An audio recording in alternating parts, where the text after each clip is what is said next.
record pace, and we have delivered the most secure border in American history. We've obtained near complete operational control of the border, with daily encounters down 93% since President Trump took office. And because we're fixing this biggest challenge so quickly, President Trump can focus on other priorities as well and problems that are facing the American people. Let's just look at the last 10 days. Last week, he signed a historic prescription drug reduction and pricing executive order that will slash prices for the American people. After that, he went on a trip to completely rewrite America's relationship with the Middle East. During this trip, he secured trillions of dollars of new investments in the United States with several Middle Eastern countries. He's also taking steps towards rebuilding our relationship with Syria. The last living American hostage held by Hamas, Eden Alexander, was finally released and returned home to his family. He announced major new trade deals with both China and the United Kingdom. And just yesterday, President Trump jump-started ceasefire talks between Russia and Ukraine. And with only the kind of leadership that President Trump could provide, we prevented the breakout of an all-out war between India and Pakistan. These historic accomplishments were possible because President Trump confronted right away the chaos at the southern border. President Trump can continue to not only make America safe, but he can also continue to work to make the entire world safer. Now, at the Department of Homeland Security under President Trump, we've already delivered a drastic turnaround in Homeland Security, from the southern border to our Coast Guard to cyberspace. And we're just getting started. The secure border has allowed our men and women of law enforcement at DHS to zero in on fighting cartels and their illicit activities. Under President Trump, we have designated 6 cartels and 4 dangerous criminal gangs as foreign terrorist organizations.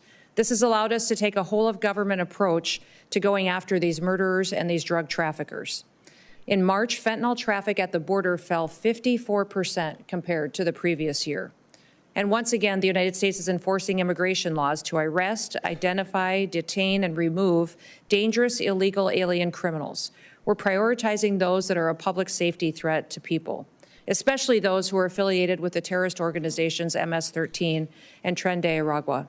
Customs and Border Protection has worked to enforce President Trump's America First trade agenda, and the Biden administration's trade policies that hollowed out America's industrial base have been changed.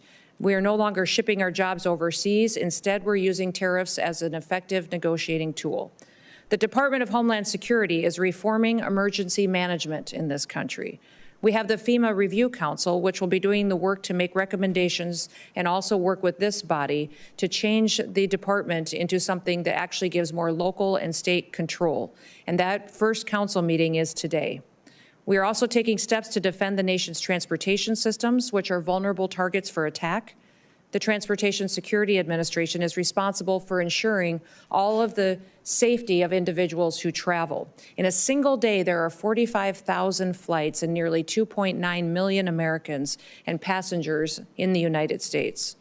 We're also fulfilling our obligation, and did do so, to implement Real ID, which was enacted and put in law over 20 years ago. Validated IDs secure travel, safeguard our elections, and help make sure that we never experience another tragedy like 9/11 again. And as technology advances, so do the threats to our nation. That's why cybersecurity is so crucial to our future. Countries like Communist China have the capability and the intent to infiltrate and to potentially disrupt our critical infrastructure systems. Despite these threats, the Biden administration instead used CISA to promote politics and police speech. Under President Trump, we've been working to get CISA back on its intended cybersecurity mission. The Coast Guard is the only branch of the U.S. Armed Forces that is under the umbrella of the Department of Homeland Security. It has many missions with specialized needs. And as we secure our southern border, the cartels have shifted their activities out into our maritime borders. The Coast Guard has already surpassed fiscal year 2024's drug interdiction numbers just since President Trump took office. And they have also excelled at search and rescue, while interdiction of illicit substances as well. Still, the Coast Guard is facing our greatest readiness crisis since World War II. We have a plan to reinvigorate this critical component to make sure they're ready for the future. And with Force Design 2028, we will transform the Coast Guard into a more agile, capable, and responsive force. We're making sure that they have the resources and that they have the vision to lead and to be the point of the spear in the future. Now, since I took office, one of the responsibilities that I have is in reforming the Secret Service. We've reassessed the Secret Service's needs. We've gotten recruitment away from DEI recruitment that the Biden administration was doing, and we're making sure that they're equipped and ready to take on the task of protecting our future leaders and the leaders of today. So, Mr. Chairman, I want to thank you and thank this committee for your time today and allowing me to get the facts out into this important issues and topics that we'll be discussing today and to visit with this committee. I'm so grateful to the men and women of the Department of Homeland Security for all the good work they're doing to serve the American public. They're examples of bravery and patriotism and dedication. It's our responsibility to continue to provide for them the resources that they need to continue doing the important work that they do. And with that, Mr. Chairman, I look forward to answering your questions, and I yield back. Well, great. You got a preview of my questions since I went out of order. But That's all right. The NBAC, the National Biodefense Analysis and Countermeasure Center out there by Fort Detrick, we're concerned they're still doing some dangerous research out there, and it needs more oversight. Do you have any update for us on that? I do, and I want to thank the chairman for bringing a lot of history to my knowledge of this lab and the work that it was doing, and I appreciate Secretary Kennedy's input as well. Yes, we do have a visit planned in the future here in the next 10 days to 2 weeks with Secretary Kennedy to look into the work that this lab is doing and if it is appropriate for the Department of Homeland Security to be engaged in that. I think your concerns have created some oversight that is very helpful and will be helpful in making sure that they're doing correct research that actually is beneficial and not research that's been abused in the past. So the president has banned gain of function, and as you and I have discussed, it's important that someone can simply come forward who disagrees and says, well, this doesn't meet the definition of gain of function.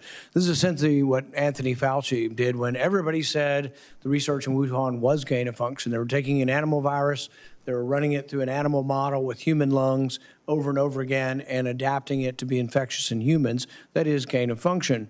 So the people and personnel make a difference. And so what I would ask is, as you ask the career people out there who've been doing the experiments, you realize that their natural tendency is to want to keep doing what they've been doing. So I think it's going to take scrutiny, new people, new scientists, consultants to look at each one of these and say, don't just tell me you're not doing it. Give me a list of 20 or 30 experiments. What are you doing? And as an example of that, you know, we've been sending records requests for 3 years and we got nothing until you came into office. And I hope that you will be looking at our records requests. They're all dated in time, some of them by 5 Republicans, some of them by Republicans and Democrats, and they were just routinely ignored. Have you had a chance to look at the chain of questioning here to see if there's anybody that was actually purposely obstructing us? Yeah, so I thank you for asking those questions and talking about the follow-up to members of Congress, senators and representatives. My predecessor didn't respond to anybody. It didn't matter if you were a Republican or a Democrat. He didn't respond to your letters and your oversight. And I've tasked all of my people with changing that about our Department of Homeland Security, that we will be responsive to Congress. We've given you about 50,000 pages, I think, so far of information.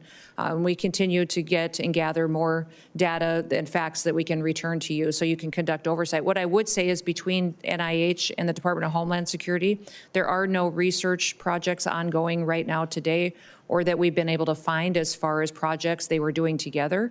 We did have a couple of employees that were contracted for their specialty backgrounds that have done work over at NIH before, but that kind of oversight needs to happen, and I think it's important that we have an independent outside source that also is reviewing the work that they do. As you're collecting the records, I would just ask that you ask the people, why wasn't it given before, and see if you can find where the chain of command ended. Were there people purposely not giving us the records because they really shouldn't be employed by government? Secretary Mayorkas has told us repeatedly that there was no censorship going on. The CISA wasn't doing anything. They weren't involved with speech. We know from the Twitter files they were. Have you ever uncovered any internal communications or activities that contradict their testimony with regard to the government being involved in censorship?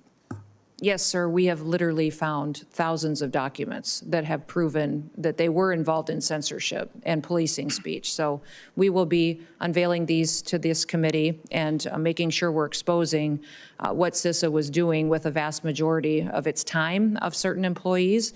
And some of the discussion I think we'll have here today is about getting CISA back on mission and some of the reductions in staff that have been over there. And that's reflective in the fact that many of them were doing work that they shouldn't have been doing. And I hope you'll look at our bill, the Risky Research Review Act. Administrations do a lot of things and a lot of good things, and then they go away when the next administration comes in. The good thing about this legislation, it would be a presidential commission of scientists to define on a continual basis what is or isn't gain of function, to rule on that. It's been voted by in a bipartisan way. It was a unanimous vote out of this committee. It's one of the few things in Congress we actually, I think, have bipartisan support for. So we hope the administration will look at that and consider making a public endorsement of that. Okay. That way we can make permanent the things you're trying to do to constrain gain of function. Thank you for that, your testimony. And with that, I recognize Senator Peters. Thank you. Thank you, Mr. Chairman. Secretary Noem, thank you for being here again before the committee today. I also appreciated the time we spent yesterday morning on the phone discussing a variety of issues, and I look forward to those kinds of discussions continuing in the future. As you know, the protections for sharing information under the Cybersecurity Information Sharing Act of 2015, confusingly referred to as CISA 2015, but it deals with the information sharing, expires at the end of September. This is a critical authority that applies to information sharing across the federal government, not only to CISA, the agency, but it also allows the agency the ability to have robust and timely cyber threat information shared between public and private sectors, as well as among private sector companies, so folks have an understanding of the threat landscape that's out there and have full awareness of what's coming at them by nefarious actors. Does the administration support the extension of this incredibly important authority that I've been hearing about from a number of stakeholders that they're very concerned it's going to expire? Does the administration support the extension? Yes, we do. Thank you, Senator Peters. It's a very important piece of legislation. Does endorse it for 10 more years, which I think is a long enough time frame for us to really make sure that we have the stability we need in this area to create those kind of partnerships you were talking about with private industry. We need their expertise and their knowledge and their interaction with those across the world that hate the United States of America to come in and cooperate with us to make sure we're prepared to secure our systems and our critical infrastructure. Great. Well, I look forward to your support, the administration's support, so we can pass this extension, a 10-year extension, before it expires. You're absolutely right how critical it is. Secretary Noem, I'm also concerned about the increasing number of security threats that we're seeing from drone incursions to public spaces, to airports, critical infrastructure sites all across our country, as we spoke about yesterday morning. Just last week, a man in Michigan was arrested after he allegedly tried to attack the U.S. Army's Tank Automotive and Armaments Command facility at the Detroit Arsenal in Warren. According to prosecutors, the man flew a drone over the facility to conduct operational reconnaissance, further highlighting the need to ensure that law enforcement is properly resourced to deal with this growing threat. While I understand that there are safety concerns with the technology that need to be addressed by the FAA, I would like for all of us to work together to reauthorize DHS and DOJ's counter-drone authorities that also expire at the end of September, because this threat, as you know, is not going away. Last Congress, Senator Johnson and I introduced a bill, S-1631, that I think is a good starting point. So my question for you, Secretary Noem, is can I get your commitment that we can work together to not only reauthorize these authorities on a long-term basis, but actually strengthen those authorities to make sure we deal with this persistent threat? Yes, Senator Peters, I'll take a look at your legislation specifically, but we do need to reauthorize the authorities that we do have in order to address not just our Homeland Security day-to-day activities, but we're hosting some very large events in this country that will, I think, challenge our ability to secure that many large events at one time. So having those kind of authorities and addressing what we can do to cooperate with states and local governments and cities in locations where big events happen would be very important to do that. So you're right, the expansion of those authorities needs to be looked at to make sure it's appropriate, but also gives us the tools we need to keep people safe. We've got the Club Cup coming this summer, the World Cup next summer, which will be 10 million ticketed people, 22 million people that will be involved in the activities surrounding it. The Olympics coming. Right. It's Right. important we address this now so we can be proactive. Yeah, absolutely. Well, I appreciate that. Senator Johnson and I would appreciate it. And our biggest supporter for our bill is actually the National Football League, who have real concerns about their games. We've already had games interrupted, and it could be more serious at some point. Secretary Noem, 2 weeks ago during a Senate appropriations hearing, you told me very clearly to the questions that I had that CISA was, quote, back on mission, end of quote. If this is accurate, my question is, why is the administration proposing to cut $500 million from an agency's budget for an agency that's on mission right now, when those activities you previously described as off mission, specifically election security work, cost about $20 million. Those folks have been let go. They're no longer there. I can understand a cut of $20 million, but this is a cut of $500 million. So specific, if you could tell this committee what specific activities or departments at CISA does the department plan to cut as a result of these very large proposed cuts? And if you could please give some specific examples of offices and programs. And as you know, the CISA statutory requirements are extensive. You have a lot on your plate. You have a lot to cover. You need to have resources to do that. But this is a pretty significant cut in funding, and we need to know exactly what protection will not be offered after these cuts go into effect. Yeah, we will continue to fulfill all the statutory requirements that the Department of Homeland Security has and has given to CISA as in the work that it does. Putting it back on mission means that it fulfills the responsibility of why it was created, and that's to be the cybersecurity agency of the nation, to go out and secure our critical infrastructure, work with small and medium-sized businesses and states and localities to give them the insight and wisdom they need to make sure that they're not vulnerable to hackers or nefarious activity. Getting rid of censorship, getting rid of the Ministry of Truth at CISA, the employees that were duplicative, that were fulfilling roles that wasn't related to cybersecurity was something that we addressed. I would say under the president's budget, cybersecurity is only strengthened, and we're doubling down on the need to build private and partner with those individual industries that have the expertise and knowledge that we've lacked for so long. And they're looking for some more abilities to do new things for this country as far as giving us insight into nefarious activities. But they do ask that we give them some level of protection from liabilities. And I think you're very familiar with some of their concerns. I want to work with you to see what we can do to address those needs so that we can have the information we need to really, truly secure the country. One of the biggest alarming things, and I think I visited with you about this before, was that we still don't necessarily know how to stop the next Volt typhoon. And private industry can help us with that, with their knowledge. They see things that we don't, and that partnership could be strong and make sure that we're not just spending more dollars with no means to an end, that we actually have an end that relies and ends with a more secure United States of America. I look forward to working with you on that. Thank you. You bet. Senator Johnson. Thank you, Mr. Chairman. I'll point out the ranking member did get 7 minutes.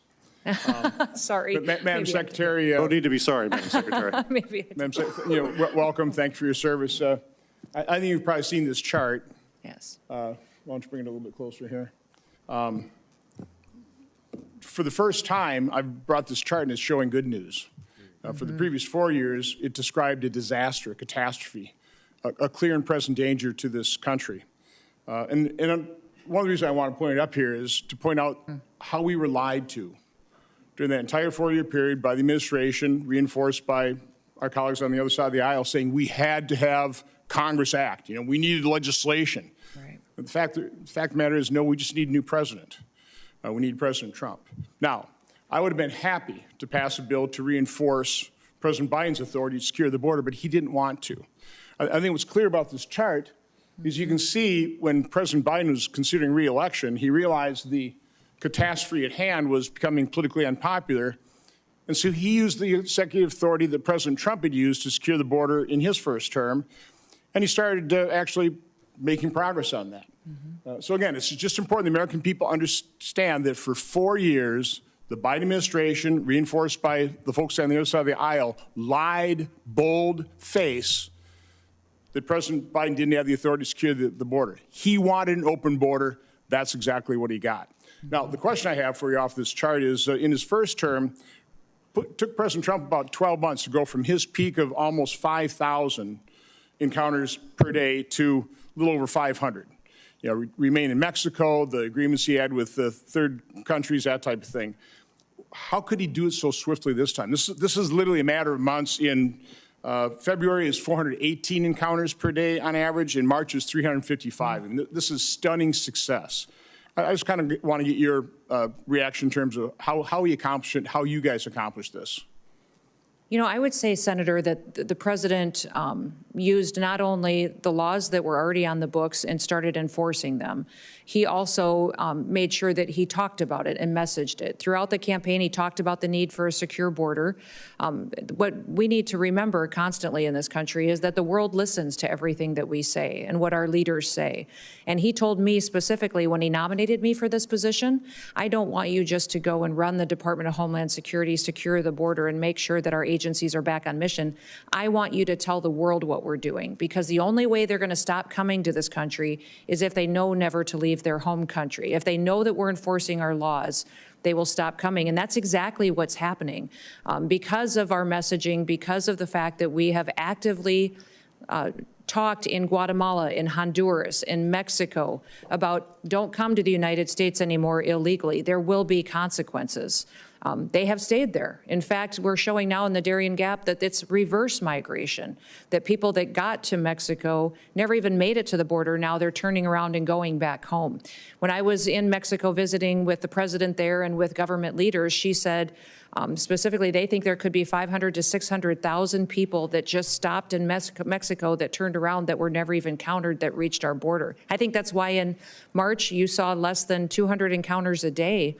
And it was a historic low for this country in encounters, and it was because not only did he enforce the laws and show there would be consequences if you broke our laws, which is what our country was built on, he also made sure that we talked to the American people about why we were doing it, that it was for our safety and for our future, and that also to these other countries that it was no longer going to be the status quo of Joe Biden. And of course, that's a sea change the Biden administration welcomed. I mean, they encouraged, incentivized people to come here. So this is a budget hearing. I do want to ask. In the first Trump administration, I have best information. We built something like 458 miles of walls. Cost about $6.6 billion, about $14 million per mile. Your budgetary request right now is for $46.5 billion, a lot more. That would, at the same price, build something more than 3,000 miles. So can you kind of square that circle, or circle that square, whatever? Can you explain exactly what are you asking for in that $46.5 billion? Why is the request so high when we were able to build so many miles in the first term for a lot less? Well, today the estimates are that building steel bollard wall will be over $12 million a mile, is what they're estimating. We have built about 70 miles of wall since the president has been in place, but that's been a mixture of permanent steel versus temporary versus a little bit of buoy barrier where it's appropriate that are waterborne. So again, the 12 million is less than the 14 million I had calculated. Yep. That would be way more than 3,000 miles. Are you really planning on building 3,000 miles? The problem that we have at the border right now is that we have CBP cameras and towers that don't work.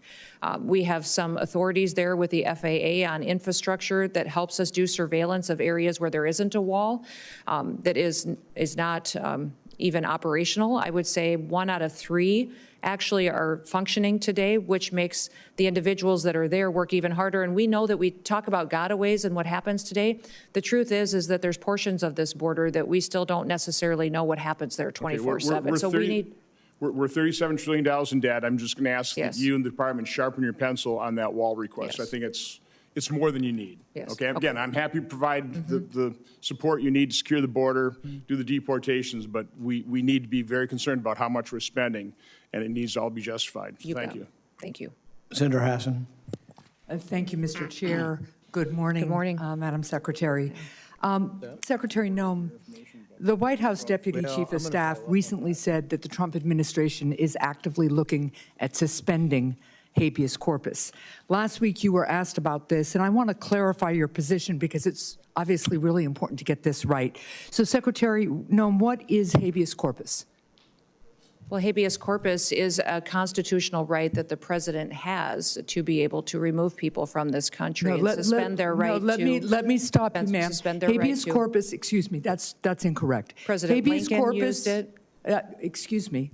Habeas corpus is the legal principle that requires that the government provide a public reason for detaining and imprisoning people. If not for that protection, the government could simply arrest people, including American citizens, and hold them indefinitely for no reason. Habeas corpus is the foundational right that separates free societies like America from police states like North Korea. As a senator from the live free or die state, this matters a lot to me and my constituents and to all Americans. So Secretary Noem, do you support the core protection that habeas corpus provides, that the government must provide a public reason in order to detain and imprison someone? Yeah, I support habeas corpus. I also recognize that the President of the United States has the authority under the Constitution to decide if it should be suspended or not. It has never Let been, us be clear, though, it that has this never president... been done. It has never been done without approval of Congress. Even Abraham Lincoln got retroactive approval from Congress. So I have been asking executive branch nominees a simple question over the past few months. If the president orders them to break the law, I've been asking, will you follow the law or follow the order? I want to ask you a more specific question here. If the president tries to suspend habeas corpus and a federal court reverses the president's order, will you comply with the court order and uphold habeas corpus, or will you follow the president's directive? We are following all federal court orders and are complying with that, as is the president, and every decision that I make as well. That is obviously not true for anybody who reads the news. There are federal court orders right now, including returning somebody who was deported mistakenly. But to be clear, this is about a fundamental legal right that ensures that we live in a free society instead of a police state that would have a sham legal system like Russia or North Korea. So I'm glad that you have now committed to following court orders. I'm glad you believe in the basic freedom for Americans if ordered to do so by a court. And again, I want just to make clear that it is critically important that even if the president tries to suspend the right of people to know why they've been detained or imprisoned, if a federal court reverses that order, that you will follow that order. And I hope all members of the administration will, because it's obviously critical that some of the people, for instance, who've been deported by mistake, who didn't get due process, be returned in compliance with court orders. So now, let's move on to another issue. International criminal organizations target Americans with sophisticated cyber crime, including elaborate scams that robbed Americans of billions of dollars, with seniors in the United States losing $5 billion to scammers in 2024 alone. As artificial intelligence improves, so does the ability of criminals to deceive and defraud Americans. With this new technology, criminals can impersonate loved ones, develop advanced malware, or make more convincing phishing messages. How is DHS working to identify trends in illegal activity and ensure that new AI systems have safeguards in place to prevent their use in criminal activity? Yes, we are working extensively through CISA, but in all of our agencies to make sure that we're going after these criminal, nefarious actors. I would say partnering with private industry is critically important so that we have the insight that we need to really understand the tactics that they use and the advancements in software. You know, the AI ability that they have to adjust and to supersede some of our systems is incredible. And so investing in those systems is important, but also having the knowledge and bringing everybody to the table and breaking down the silos between our agencies and our intelligence agencies is important, so we all have the information that we need to get. Well, and that gets me to one final point and question here, because Senator Peters began to ask about it. There's been recent reporting that indicates that the Chinese government installed remote access to Chinese-made power inverters in the U.S., raising concerns that the Chinese government could try to disable parts of our power grid. And you made a comment following up on Senator Peters' question about the importance of not only working with private industry on this issue, as you would also want to work on AI, but also on working with state and local governments on cybersecurity. And can you just talk to me a little bit about how DHS is partnering with state and local governments right now? Well, that's one of the core critical missions of CISA, is to help those state and local governments harden their systems. We're extremely vulnerable by our weakest link. And so when you have a small state that doesn't have the resources it needs to invest in these security operations, then they're vulnerable to attacks and hacking attempts, and they can access our systems. If they have a contract or a system that interfaces with the federal system, it makes us vulnerable as well. So we are responsible for 10 of the 16 critical infrastructures under the Department of Homeland Security, and making sure that China can't come in and shut down our electrical grid, our water systems, things that people rely on every day for their day-to-day lives is very important. So that's why we need these kind of partnerships, is to make sure that we're secure all the way down to our smallest actor that participates. Well, I appreciate that, and I appreciate working more with you on that. Thank you. Thank you. Senator Lankford. Secretary Noem, good to see you again. Thanks for your leadership and the work that you've already done, and there's a lot more still to do, but y'all have had a pretty remarkable start in the process. And very grateful. For 4 years, every single hearing we ever had with any DHS official was dominated by border, close it, close it, close it, close it, and excuses why they couldn't. It's kind of fun for me, actually, to be able to sit here and hear a conversation about FEMA, about Coast Guard, about all the other aspects of DHS that's out there, Secret Service, when all we had time to talk about was about border in the previous time. I had my team pull together just the March numbers for the last 4 years of border crossings. And what happened? If we go back to March of 2022, 222,000, 2023, 193,000, 2024, 189,000, and then this last March, 11,000. And to be able to see the dramatic difference that's happened in a very short period of time in the enforcement that's actually happened, it's given a deep breath to the nation. It's also given an opportunity for the folks at the border to catch up. I was in San Diego a couple of weeks ago, meeting with the Border Patrol folks in CBP and Coast Guard. They're in San Diego and their enforcement around the Tijuana border, and to be able to see what's happening. And the morale there is dramatically different, dramatically different from the times that I've been there in the past. You had mentioned Coast Guard as well, and I want to be able to just highlight that. Then I've got a whole bunch of other questions I want to go through, but I just want to say thank you to you and your team for the work that's been done. The Coast Guard folks are getting an additional pressure point there. Folks are getting on jet skis and Pango boats and coming around. Coast Guard's not only saving lives, as we've seen in the past couple of weeks even, about some of these Pango boats that are coming in that are capsizing out there. Coast Guard's rescuing and actually removing folks at the same time in the process. They've got to have additional cameras. They need different radar systems. They need additional people that are there. I saw some of the DOD personnel that's working alongside Coast Guard folks to be able to assist them from other agencies of DOD. They need additional folks there. So one of the questions I want to ask you was about Coast Guard and the plan. You mentioned that about additional assets, but there are radars, cameras, other things, including personnel, that they're going to need help on. Yeah, I would say the Coast Guard, its mission set is pretty expansive, and most of the time they're not only just doing search and rescue, they're out there doing interdiction on the water. They're also participating with the Navy in securing projects and missions worldwide, and their cutters move faster and help work securing our warships and our aircraft carriers, and it's incredibly important, the work that they do. So we're grateful for that, but we also recognize that they've been neglected for years.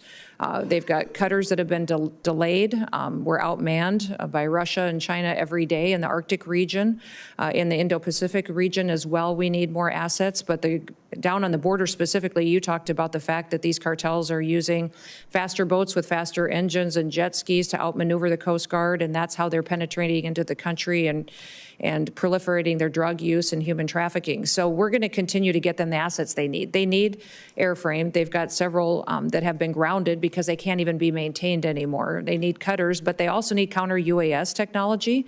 Every cutter could use that. They see drones every day out there on the waters and in the work that they do that they can't find out why they're hovering over their mission set, what they're doing if they're weaponized, and then use that to protect our country. They also need satellite technology. They need new software systems and to be able to interact with law enforcement.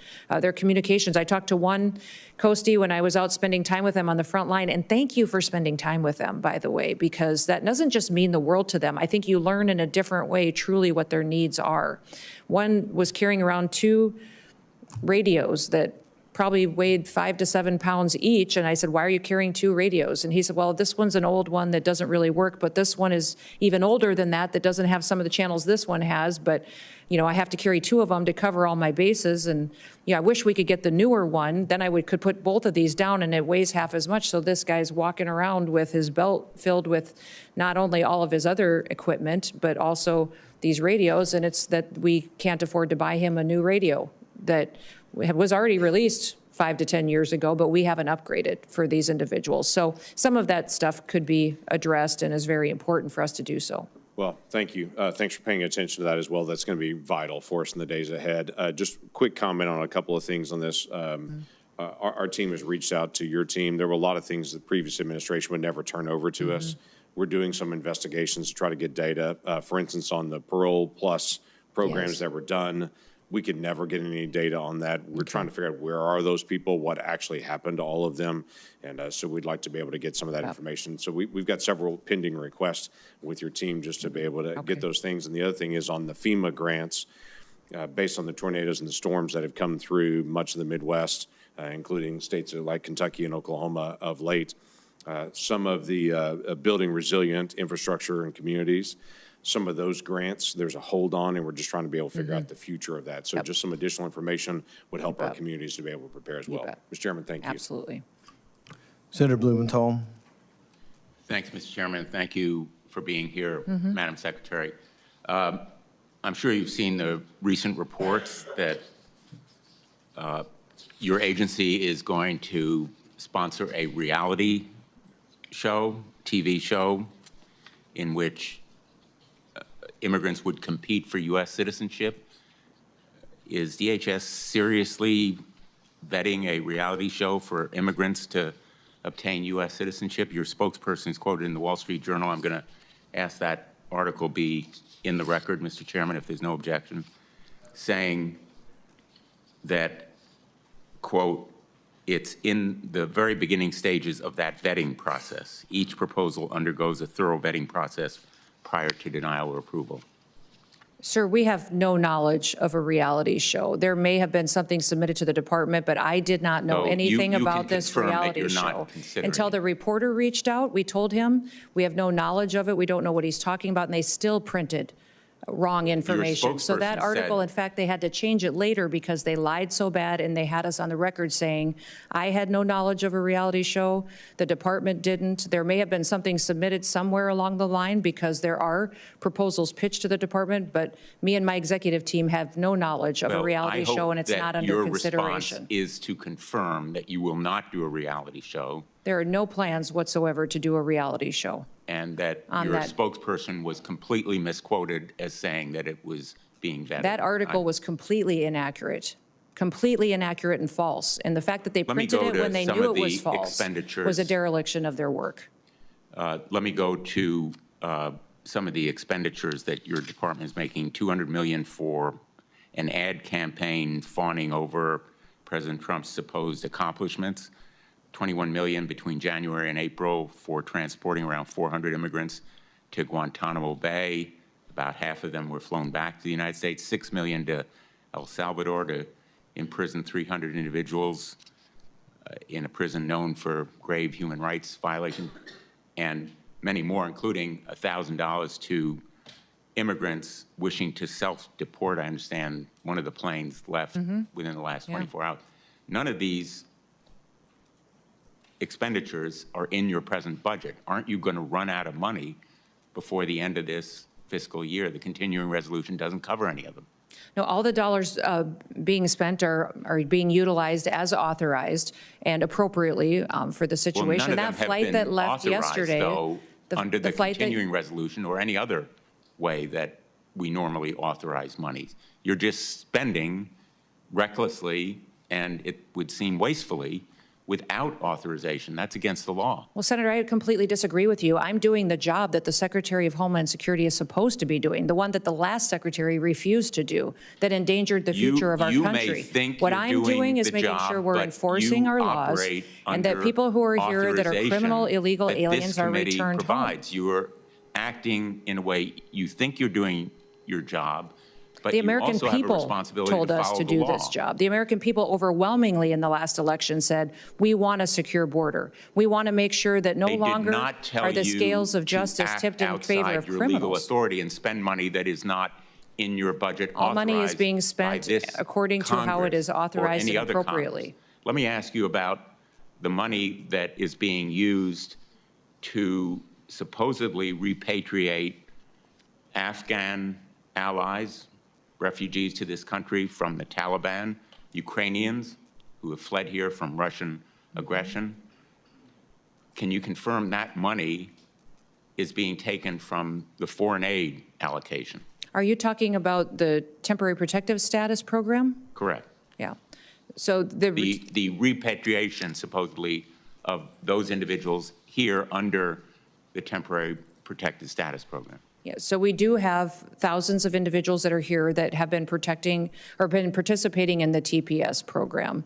That has been reevaluated to see if that program is still being utilized the way that it is supposed to be, as intended by Congress when it was laid out. But there are if documents that is always that intended have been to publicly reported that say the administration is going to use money from the foreign aid program, AID, to send those people back to countries where they will be persecuted, tortured, and perhaps killed, as the Afghan allies would be.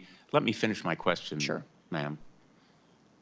Where they will be potentially killed, tortured Afghan allies who served us during our wars there, saved lives of American soldiers and diplomats, are going to be sent back to the Taliban using foreign aid money.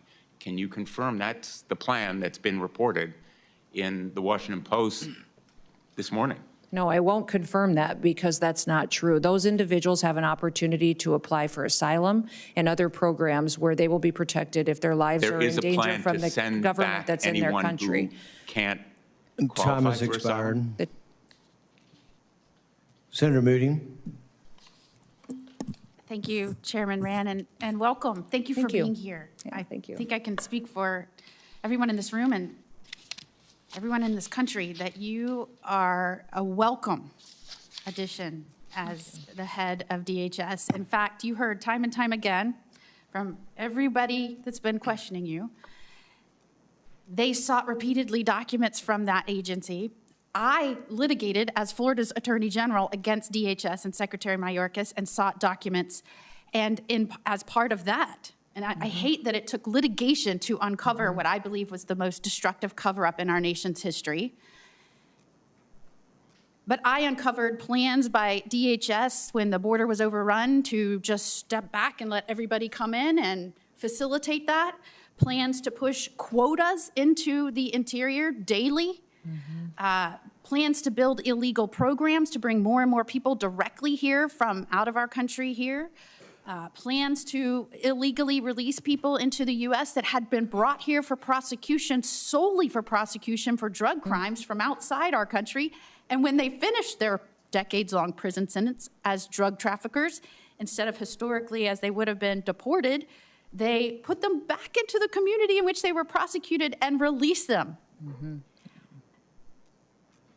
The premeditated calculation that went into destroying our borders and pushing barely vetted, oftentimes dangerous people into this nation, I believe was something that we will look back on in a nation and say that was the moment as a country we stopped taking seriously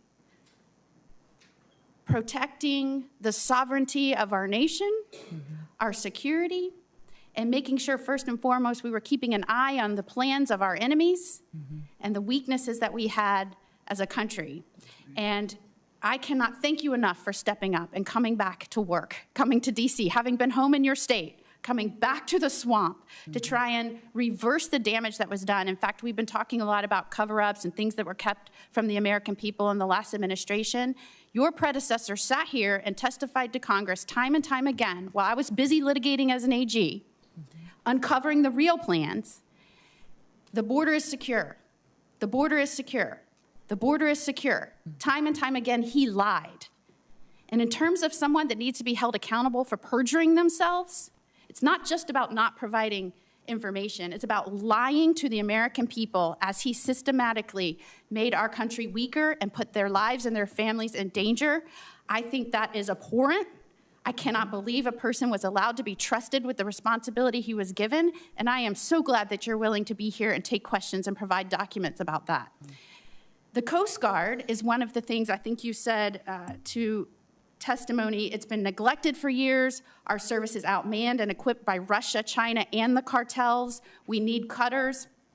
I can tell you in Florida under the last administration, we kept seeing people, many times criminals, coming to our shores. We are a maritime border, obviously. We had to surge resources. Thankfully, President Trump came in on day one and asked that we do that, so we were able to surge resources there. But I just wanted to give you some sort of example. In the last year, we saw 13,500 illegal aliens stop from entering Florida, about almost 700 vessels that we kept from coming onto shore.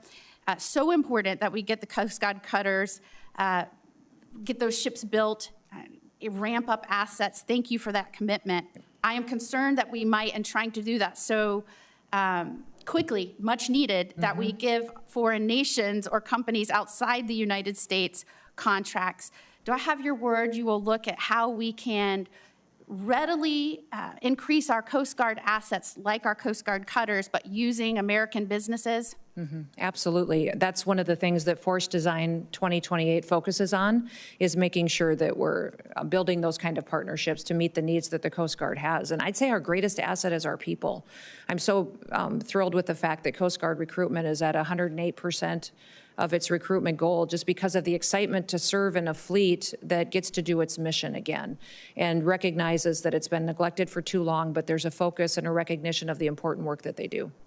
And certainly Florida has participated a lot with partnering with not only in Texas at our southern border, we've sent assets there, but we are ramping up our own assets to complement what was not provided to us in the last administration. Thank you for your dedication to making sure that's provided to us so we can secure our own maritime border. Appreciate that. Absolutely. Absolutely. Thank you. Perfect 5 minutes. Thank you. Senator Kim. Thank you, Chairman. Madam Senator. Secretary.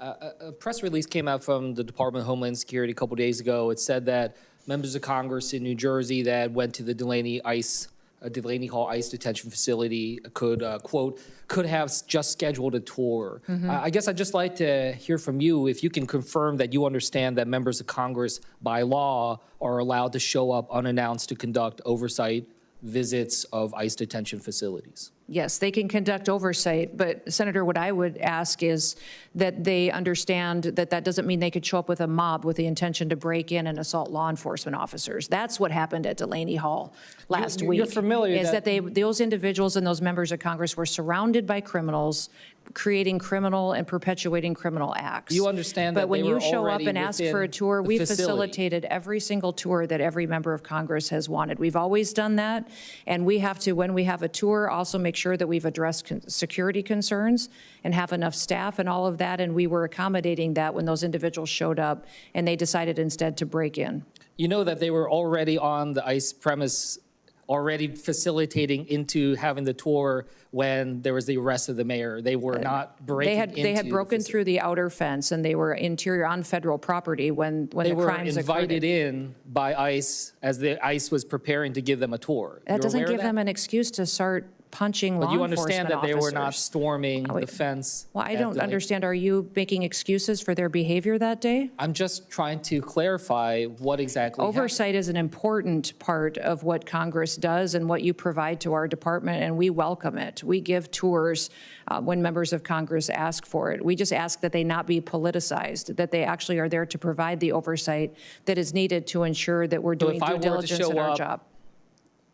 And if I were to show up at ICE detention facility unannounced, I would be let in. Yes, I would ask Yes. that you would be allowing us to secure the officers that we need to give you an appropriate tour, that we'd be able to cover the other bases and posts that they would have to leave to come and facilitate that. We may have to call other people in to help cover some of that because of the extra responsibilities, but we can do that. I've done this before. I just wanted to make sure I heard that from you. I wanted to just go back to something that was raised earlier about habeas corpus. Can you confirm to us that you understand that any suspension of habeas corpus requires an act of Congress? President Lincoln executed habeas corpus in the past with retroactive action by Congress. I believe that any president that was able to do that in the past, it should be afforded to our current day president. This president has never said he's going to do this. He's never communicated to me or his administration that they're going to consider suspending habeas corpus, but I do think the Constitution allows them the right to consider it.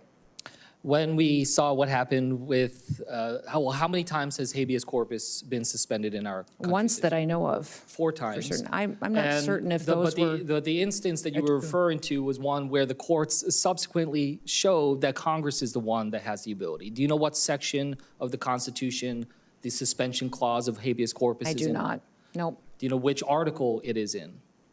No, I do not, sir. Okay, well, it is in Article 1. Do you know which branch of government Article 1 outlines the tasks and the responsibilities for? Yes. Which one? Congress. Yes. Stephen Miller has said that he is actively considering, that there is active consideration of habeas corpus. Have you had a conversation with Stephen Miller about suspending habeas corpus? I have not. When it comes to FEMA, this is something I'm concerned about. Being from New Jersey, we've had challenges with Superstorm Sandy and others in the past. I was alarmed when I saw some reports that the acting head, Richardson, said last Thursday that he's about 80 to 85% done with the hurricane season plan, given that we are just days away from hurricane season beginning. I just wanted to ask you, is he done with his hurricane preparedness plan?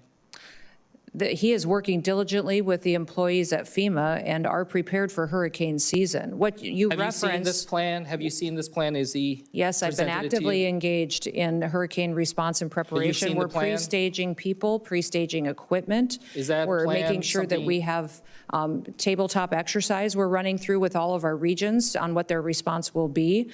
It's been very extensive how we've laid out this plan. And will you be able to share that plan with this committee?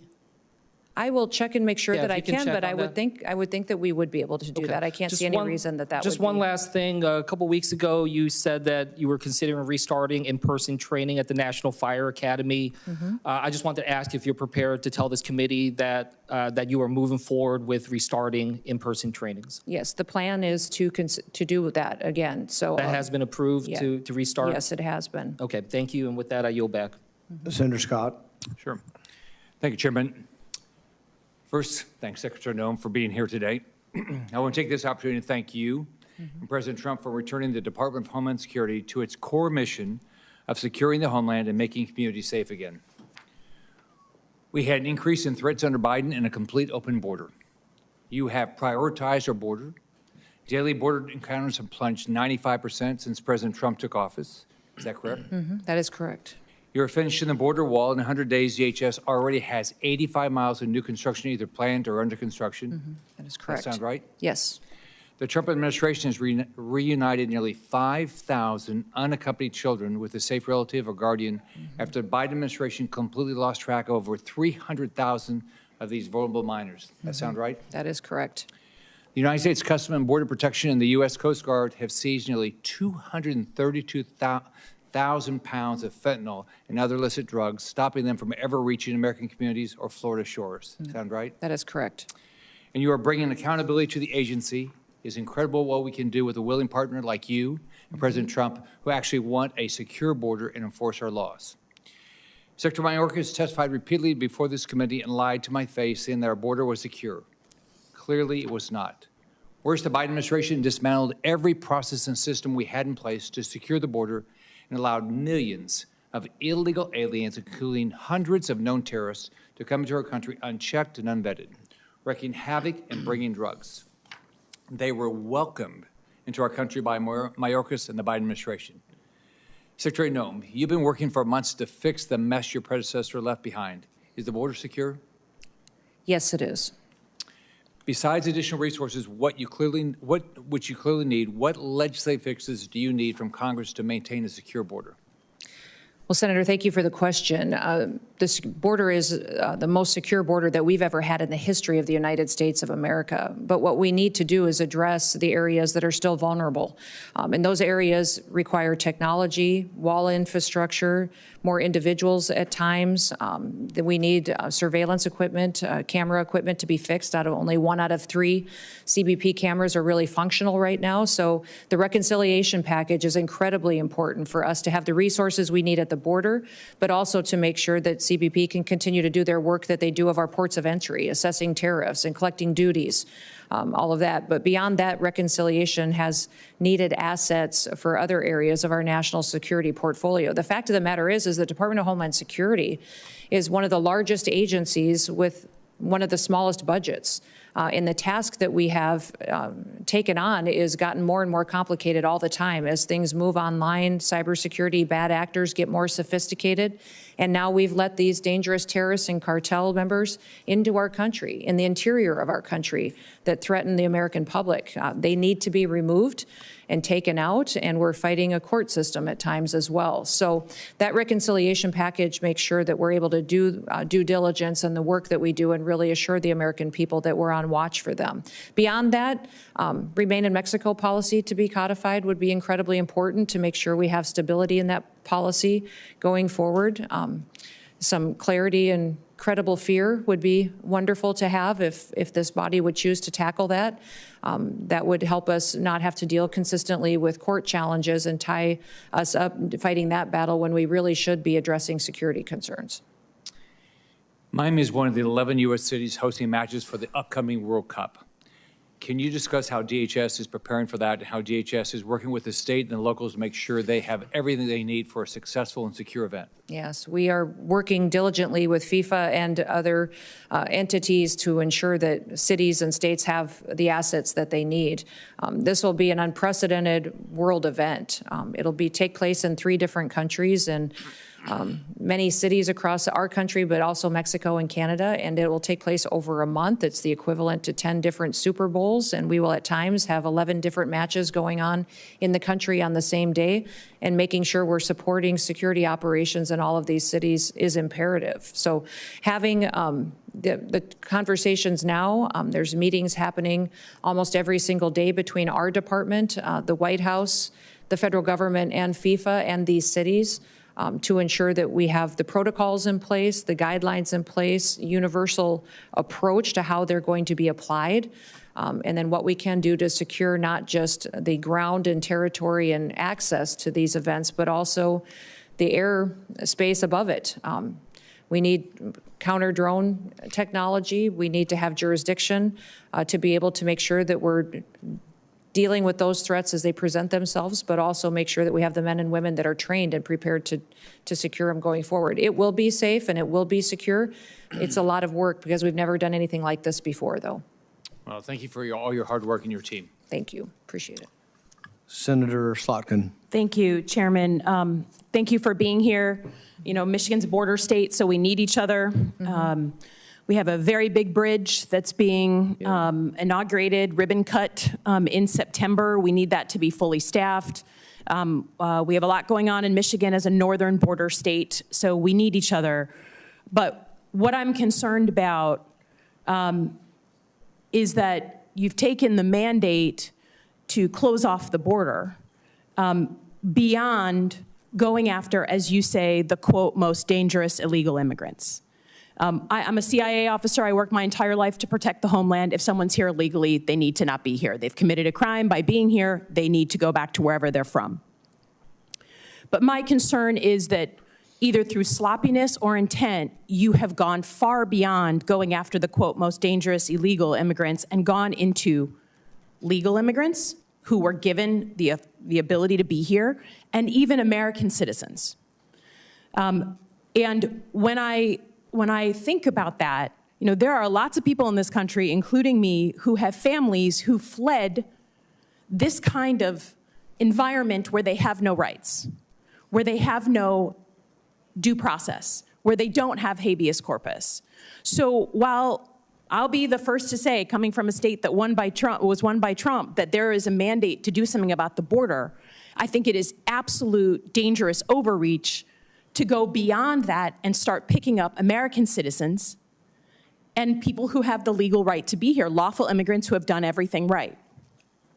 So first and foremost, do you acknowledge that your department has made some mistakes, any mistakes, in going after either American citizens or legal immigrants here in the time that you've been in office?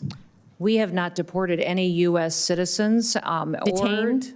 Or people get interviewed. If they get interviewed and they go through that process and we find that they're U.S. citizens or legal immigrants, they stay in the United States. Have you deported we have to go through the vetting process. Have any American citizens, including children, been deported during your time in office? We have children that mothers have chosen to keep with them. So those by my count, you have 10 American citizens, including children with cancer, who have been deported out of the country. I understand you're saying it's their choice. But it's hard to imagine a small child having a choice. But have you gone after legal immigrants?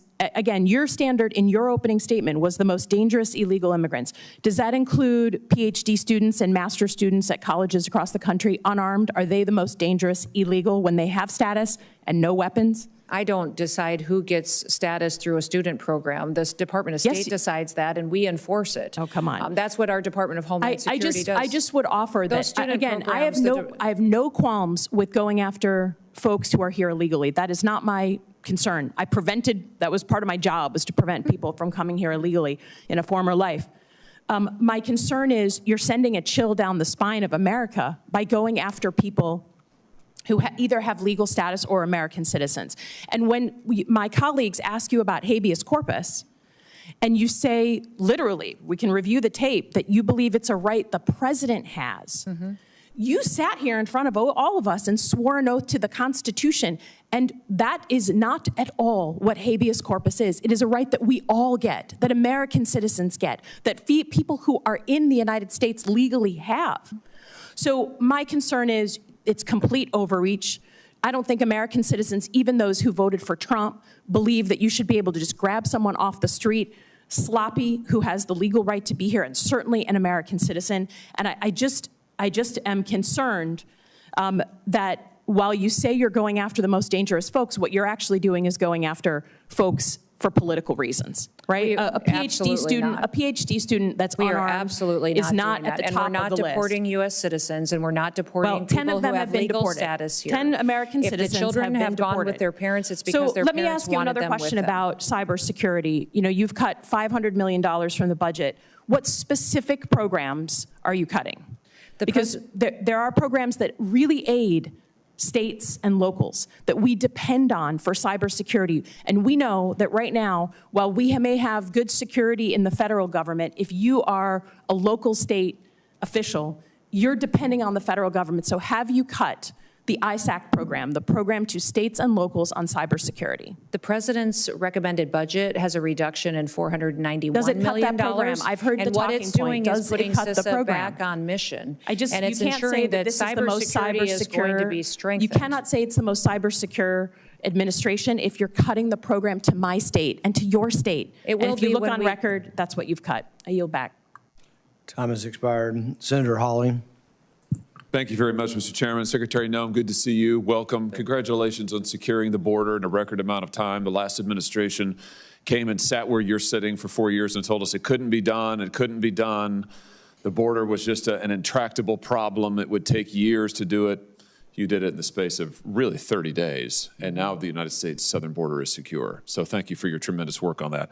I want to begin, however, with the situation in St. Louis, which I'm sure you're aware of. On Friday afternoon and evening, major storms ripped through the St. Louis area, as well as southeast Missouri. I'm going to put a picture up over my shoulder here. An F3 tornado cut right through North St. Louis. This is what you're seeing here is pretty typical, I'm sad to say, of the damage. We lost 5 people in St. Louis. We lost another 2 in Scott County, which is down in southeast Missouri, there to the south, a couple of hours south of the city. I spent much of the day yesterday just walking these neighborhoods and talking to residents, and this that you're seeing over my shoulder is what these neighborhoods all look like.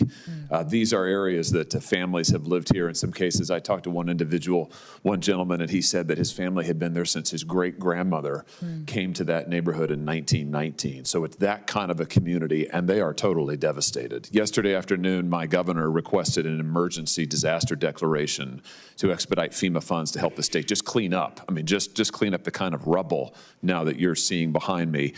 You've been a governor until very recently. You know how important this is. Can we get your help to expedite the consideration of that request? Again, it was just made yesterday. We need it as quickly as possible. Will you help us expedite that? Yeah, absolutely. I've spoken with your governor and did that day that this devastation happened. And so we've promised and pledged to get that expedited as soon as possible for him so he can have the resources that he needs to respond to his people. And that's one of the failures that FEMA's had in the past, is that people that incur this kind of damage and lose everything, then they sit there for months, sometimes years, and never get the promised critical response that they think or that they believe they should be getting from the federal government. And that's why President Trump believes that this agency needs to be dramatically reformed. I'm glad to hear you say that, and you're exactly right. We've had the situation in Missouri in years past where we've had individuals who have qualified for FEMA aid, including individual assistance. In some cases, they've been awarded the assistance, and then FEMA has come in and clawed it back, or never paid it out, or never sent teams to help. So to have your commitment to expedite this is tremendous. That will be welcome news to the residents of St. Louis. We also have, the state has pending 3 requests for major disaster declarations from earlier storms. We've lost over a dozen people. Actually, if you count the folks we lost just on Friday, we've lost almost 20 people now in major storms just in the last 2 months in Missouri. It's been a terrible spring for us.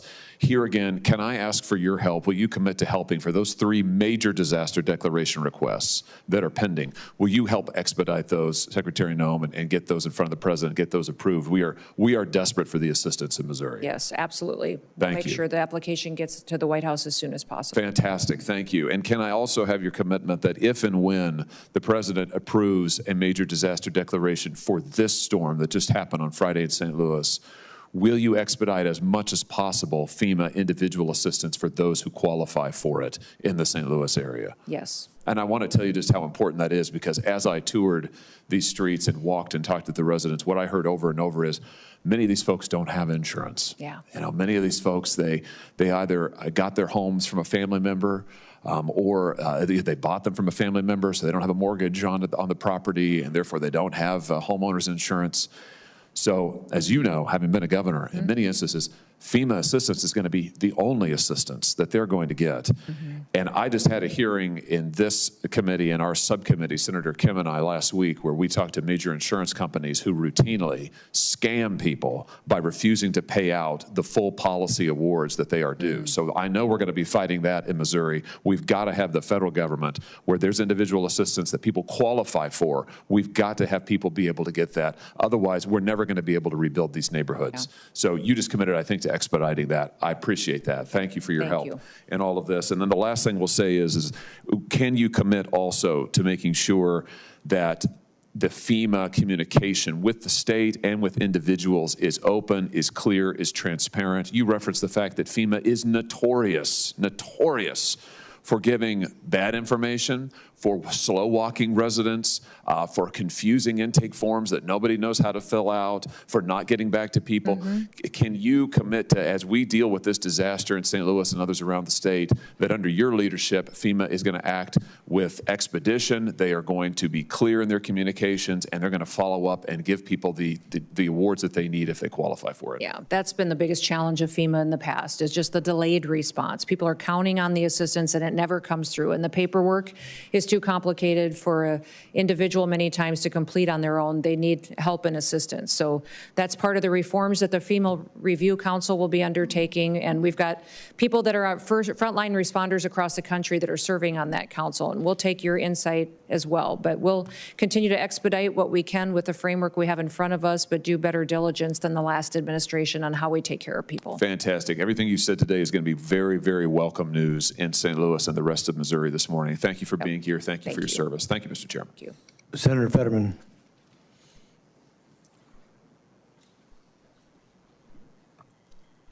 Thank you. Secretary. Hi, hello. Hi, Senator. As you may know, I'm from Pennsylvania, and I occupy perhaps a unique position. I've been very, very, very pro-immigration, but I early identified the serious problem about the border, the security. And I've said this publicly, I'll say it now, that my party failed to secure our border. And we deserve to pay a political price for that. And I've been trying to find a way forward to move forward on those things. I voted for you. Not because you and I agree on a lot of political things and we're in different parties, but you're the secretary and I'm a member of this committee, so I believe we have to find a way to work forward together. And I'm not here for fireworks or to try to create like something to be clipped on TV. I'm honestly coming, asking for your help about a situation here. So now, I have a constituent, his name's Ramin, and he's an Afghani who served alongside our service members there in the war. He is a resident of Philadelphia. Now, he's a surgeon, and he saved American lives. And now he is waiting to be approved like a green card. And now he helped evacuate our forces through an airlift. Now, and his two brothers, and of course we can't name them due to their concerns, but they're trapped in Pakistan. And the risk for removal for Afghanistan, and they face torture and death because of their commitment for a free and democratic Afghanistan. They've saved American lives, and they have defended our forces in there. And now here, that's part of my concern right now. And if looking for help, honestly, and that's one of the reasons why I voted for you, because we want to try to find a way, because not all immigration is just about securing our border, we know, but it's about helping people that deserve to come to our nation after serving in such an amazing, great risk, or there's now. So there was the president's executive order suspending refugee resettlement now, but again, they kind of got caught up in the middle of that. And I'm not here looking for the theater. I'm just here to come because I believe they deserve to be here for the sacrifices and what they've put at risk. And I'm asking if we're able to get some kind of, working with my office, please, to find a way to bring these Afghani heroes that saved American lives during that war, because things may got caught up in these executive orders. So that's really all I'm asking today. Yeah, Senator, we will certainly work with your office on those specific cases. We have 8,000 individuals that have been granted asylum since President Trump has been in office, looking at cases much like you have. And these individuals that are here that may have been on a different program like TPS that is no longer going to be in place in a couple of months, we have the opportunity to work with them to get them qualified. Many of the concerns with some of these countries, when you're talking about interacting with them and giving them status and green cards here in the United States, is the ability to vet them. And it sounds like the individuals that you know have been thoroughly vetted and in partnership with the United States. And so that is something that we'll look at and we'll certainly work with you on, recognizing their service to our country.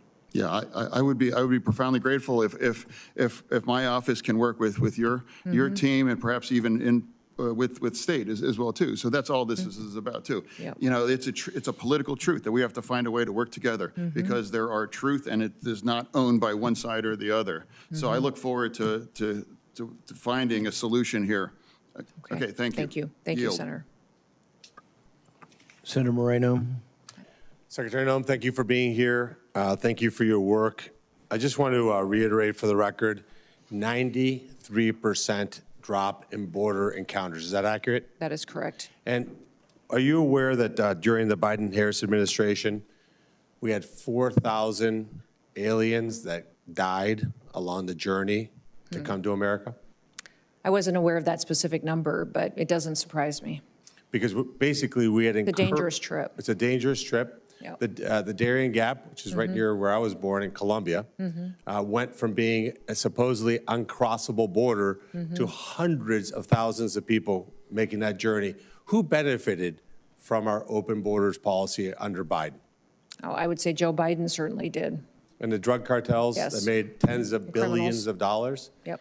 And who was the victim? Certainly American citizens. American citizens, but those who chose to come to our country at that time, believing that they could come without any consequences. And obviously the drug cartels are drug cartels that became human traffickers at scale and used that human trafficking as a disguise to allow illegal fentanyl to come into our country. And what's been the ramifications of that? What have you seen firsthand when you go to the border? What do the agents tell you about the fentanyl that's coming across the border? Well, it's devastating. Luckily, we have the ability now to enforce our laws with this president, and fentanyl traffic has been down 54% since he's been in office because of that. But unfortunately, what's happening is these cartels, foreign terrorist organizations, are now moving to our maritime borders. They're moving and getting much more sophisticated, and so we need to adapt and have the resources to be able to interdict them before they come in and kill off our next generation of Americans. Yeah, so it's not hyperbole to say that tens of thousands of Americans have not been killed with fentanyl because of that problem. Correct, absolutely. And it's just important to just reflect, not for political reasons, but just for moral reasons, to say that what happened over the last 4 years is just despicable. We should never have allowed that to happen. There was no outcry about the situation, and yet it was allowed to happen. Now, it's a lot easier to enter America than it is to be deported for America. Can you talk about that for a minute? Well, that is true. When you have a president in the White House that is openly saying our laws won't be enforced and facilitating this invasion that happened over our southern border, we had millions of people come. And not just people looking for new opportunities in the American dream. You had people coming that were criminals, murderers, rapists, traffickers, terrorists. And now to remove them is much more complicated, difficult, and expensive. For us to deport someone, that we have to go out and find that individual, arrest and detain them and remove them from the country, it costs upwards to $17,000 if there isn't, more delays than the normal process. That's why we're encouraging people to self-deport. If you are here illegally, we recognize that you may have been here for a period of time, but if you want to leave and have the chance to come back someday, leave on your own. We will facilitate that. We'll buy you a plane ticket. When you land, we will give you $1,000 that you can get started with and provide for your family. That cost of self-deportation is $4,500. So much, much more cheaper for the American taxpayer in how we make sure that we really are following our laws and that the people here in this country, the American citizens, are treated with the respect that they're due by coming here through the legal process and being a part of our future. Yeah, and I think it's just important, and I hope my colleagues, especially on the other side of the aisle, I look at Senator Gallego, whose family came here from another country, his mom from Colombia, his dad from Mexico, that we honor and respect those of us like myself, my 5 brothers, my sister, my mom and dad, that followed the legal process, which, by the way, is hard. It's a privilege to come to America. It's not easy. You have to go through a process. But over the last 4 years, what we did is we made it so that if you hired a drug cartel, brought you to the border, and then raised your hand when you got to the Border Patrol and said asylum or asilo, that got you a free ticket into the country, free housing, free health care, free education, to the detriment of Americans. And I think that should be something we unite about. And Senator Fetterman talked about asylum seekers. Those are not asylum seekers. They're people who want a better life. They're economic migrants. We empathize for them, but we have to have a process that we honor the people who are following the rules. So, for example, the Afghanis that he's talking about, well, they have to wait in line behind millions of fake asylum claims. And I think we have to once and for all acknowledge that that's not the case. I was proud to introduce something called the Rules Act. Unfortunately, the Democrats blocked that very common sense bill, which would have said, hey, if you come across our border illegally and claim asylum, you can't claim asylum at an undesignated port of entry. You're immediately returned. That's something that's common sense. I want to ask you a few other just technical questions. We're going to do another round in just a few minutes. Okay, do you mind if I just ask one quick question? One quick question. Okay. I want to just encourage you to continue to do what you're doing, which is to enforce the law, which is that the agencies within DHS purchase products in the United States of America. So I applaud you for doing that. Yeah. Yes, thank you for that. Senator Gallego. Thank you, Mr. Chair. Thank you, Secretary Noem, for attendance today. Let me start by also agreeing with Senator Moreno on some things, and I think it is positive the Trump administration has provided stronger border security to keep illegal border crossings as close to zero as possible. We definitely have seen that in Arizona. My concern is that it's not sustainable. It's expensive. And that's why I recently released a common sense border security that would make it sustainable and would actually deliver long-term solutions. But let me get to my first question. Your department is overspending right now. It's on track to run out of money again by mid-July to support a mass deportation campaign that can't be afforded. At the same time, though, you recently requested a $50 million allotment for a private Gulfstream jet. That's $50 million of taxpayer money to subsidize some of your national tours that you've been going on. Meanwhile, Republicans are about to kick another 13 million people off Medicaid to fund taxes for the rich on the backs of some working-class Americans. So how can you justify spending millions, 50 million, on a jet while your department is definitely overspending and Republicans in Congress are about to strip also health care from millions of Americans? Well, Senator, thank you for the question. We are spending our dollars appropriately and will be on budget. When your reference to the airframe that was the requested dollars were put in for, that's for the Coast Guard. It's to replace an existing jet that is over 20 years old and is beyond its usable hours. And the Coast Guard for many, many years has been neglected and has many airframe that have been grounded because they can't even be maintained anymore. The suppliers that give us parts and repairs and maintenance for them have said that they'll no longer support that kind of a mission. We have cutters that haven't been completed, that haven't been deployed out across the world. And then we also, beyond that, are asking for a request to build out the number of Coast Guard members that we need in place. We're asking for 15,000 more to complete the missions that are going forward. Are you going to have access to that $50 million Gulfstream jet that the Coast Guard is going to supply? The Coast Guard will use that jet exactly how it uses the jets that it has today, exactly in the same manner that it uses the ones that it has in place today. So would you consistently be using it to travel? I don't know if I would use that one or if I would use the other one. I have no idea. But I do spend time out there with our components, making sure that they are know that they have a secretary that's engaged with them, that's visiting with them, seeing what their needs are. No, sir, they're not photos. They've meant the world to the individuals at the Department of Homeland Security. They have meant the world to our ICE agents, our border agents. When they ask me to be out there with them so they know what their lives are like. Talking to some law enforcement, besides those under DHS, we've also seen some law enforcement that have been pulled away from investigations, such as child porn, sex trafficking. We've had some agents pulled in that were doing investigations on bank fraud that are now, provisional ICE agents. And I think creating and making them do this type of work is also making us more and more dangerous, since they're not actually doing this long-term investigation.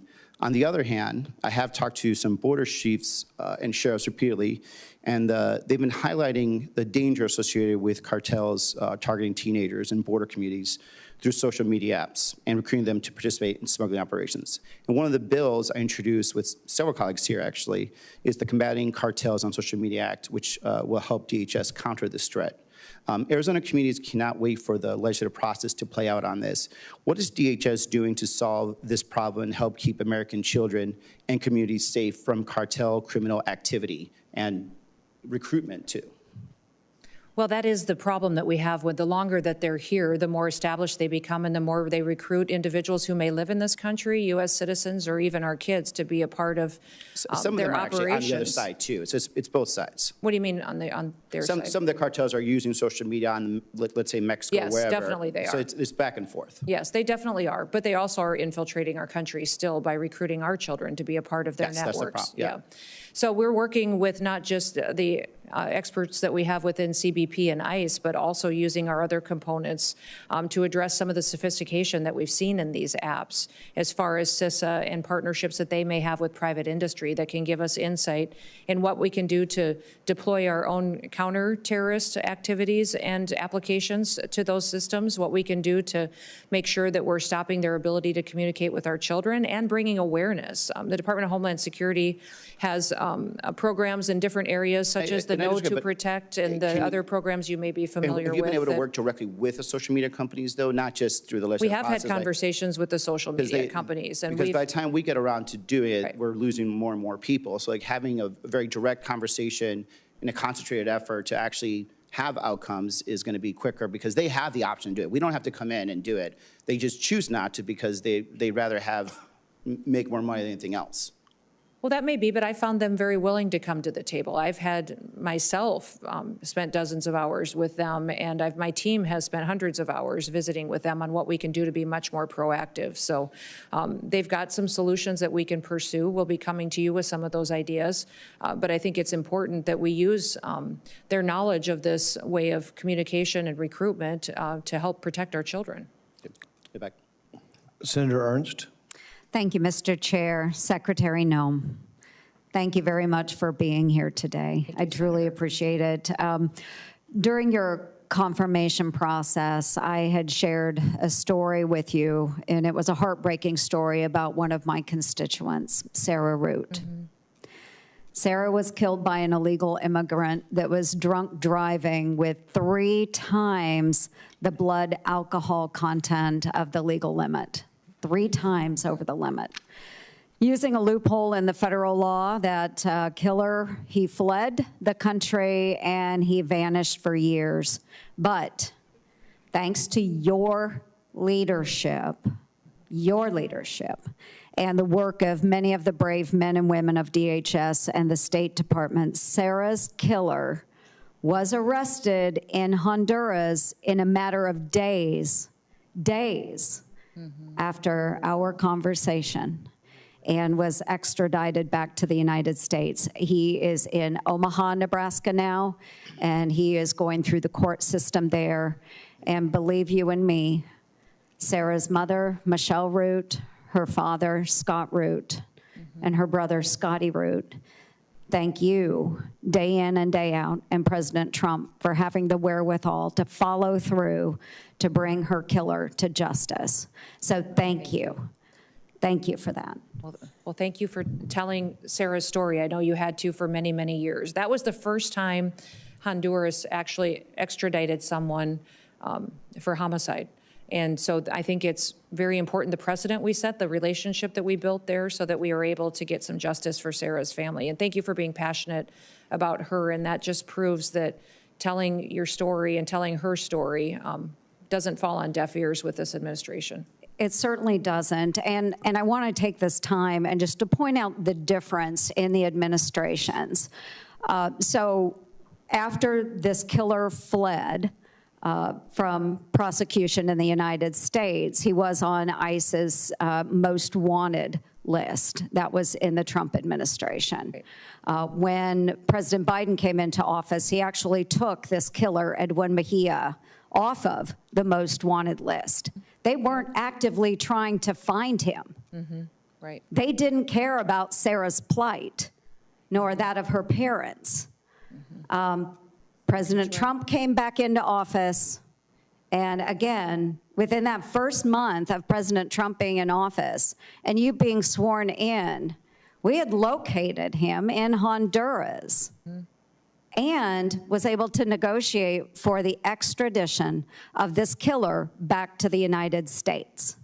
This family deserves justice, and I'm glad that they are getting it. So thank you, Secretary Noem. Just a few moments ago, you said that you have provided the committee, quote, with 50,000 pages from COVID and the origins.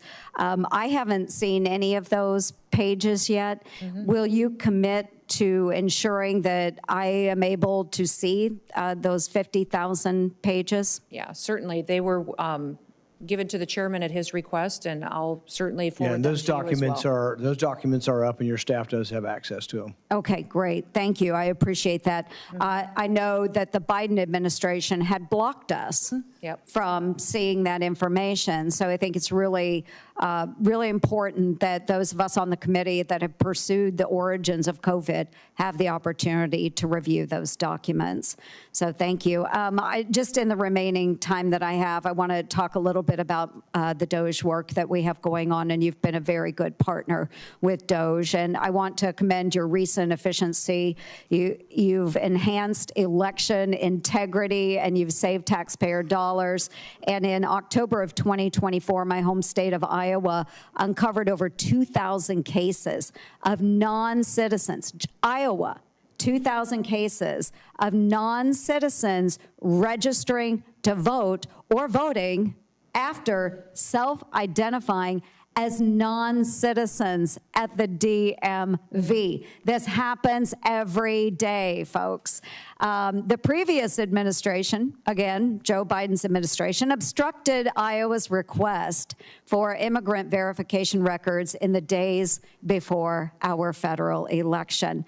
This is unacceptable, and I'm grateful that you tackled this issue immediately. Some people may say 2,000 people, no big deal, but I will remind you that in one of our congressional districts, in the case of Marionette Miller Meeks, who's now a congresswoman, she won her race by six votes. It matters. Thank you, Secretary Noem, for doing the right thing, and I yield. Thank you. We're going to try to do a quick round of 5 minutes one more time. I'm going to gavel at 5 minutes so the secretary knows, everybody knows that's the end. We're going to try to move on to the next person to get you out of here. We talked a little bit about the wall earlier.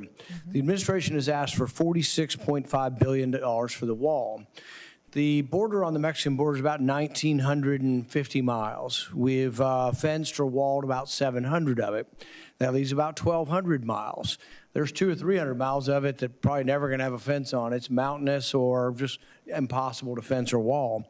So I would say realistically, you got under 1,000. But let's just say there's 1,000. You really want to wall on 1,000. CBP says it's $6.5 million per mile. Your response today was $12 million per mile. That means $12 billion for 1,000 miles. We're off here by a factor of 3 or 4 with $46 billion. Where's the rest of the $46 billion? The administration says they want $46 billion for a wall. You could pave all of it and still have, $34 billion left over. What's the $34 billion going for? Yeah, Senator, thank you for the question. We do have 702 miles of wall today.